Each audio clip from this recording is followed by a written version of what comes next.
federal jury convicted a U.S. entertainer and businessman today for orchestrating an unregistered back-channel campaign beginning in or about 2017 to influence the then administration of the President of the United States and Department of Justice to drop the investigation of, well, there were several, it looks like.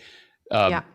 So that's a very good point. You actually did point to some of these influence operations. I mean, that entire case about Pras Michel is the CCP's infiltration in the justice system. So what happened is that Pras Michel was paid at least $100 million by Jho Low, who's a Malaysian Chinese. He's his father. This guy's father is Meng Jianzhu, who happens to be the CCP's head of the legal commission.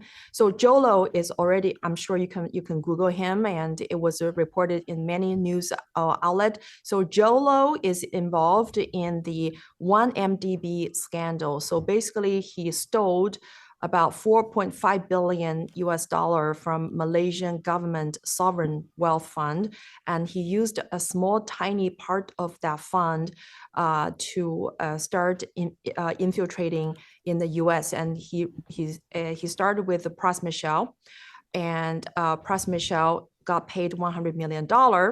And Pras Michel recruited George Higginbotham, who is a DOJ employee, and two prominent RNC donor, Elliot Brody and Stephen Wynn. Everybody should be familiar with Stephen Wynn. He's a Las Vegas casino mongo.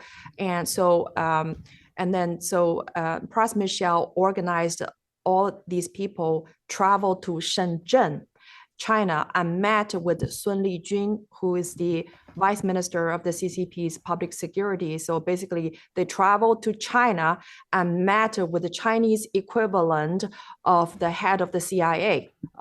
And then they discussed about the plan to influence the DOJ and White House on two things. One is to influence the DOJ to drop the US government investigation of the 1MDB scandal. And two is to return Miles Guo, CCP enemy number one, back to China.